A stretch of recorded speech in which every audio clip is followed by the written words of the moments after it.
Mesdames, Messieurs, bonsoir. 3 gendarmes ont été abattus ce matin à Ouvéa et 27 autres sont à l'heure actuelle détenus en otage par des indépendantistes dans le nord de l'île à proximité de la tribu de Gossana. Les 5 journalistes qui ont fait le déplacement de Nouméa ce matin ont été littéralement enfermés dans un hangar tout près de la piste. Impossible, naturellement, dans ces conditions, de filmer quoi que ce soit et de rapporter des images. Je crois que journalistiquement, on prend conscience qu'on bascule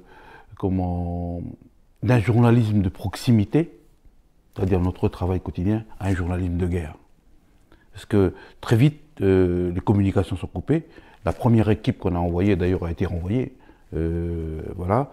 Et ensuite, il n'y a eu plus de communication avec Ouvéa. Je dis souvent que j'ai fait une école de journalisme à Lille. Et puis, ma véritable deuxième école de journalisme, ça a été cette séquence-là difficile en Nouvelle-Calédonie, où on s'est reposé nos questions importantes, les sources, la fiabilité des sources, comment on fait distinguer l'information de la communication, parce que l'armée faisait à la fois l'information et la communication, et il fallait détricoter tout ça et apprendre notre métier sur le terrain.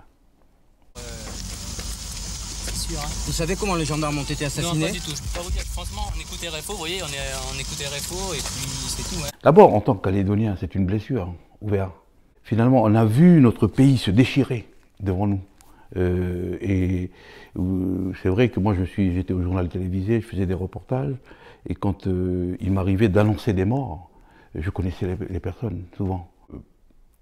Finalement, on est sorti un peu de la République, puisqu'on s'est aperçu que finalement l'État qui dans beaucoup de domaines nous aidait à faire notre métier, et là avait construit une sorte de mur du silence autour de ce qui s'est passé à Ouvéa.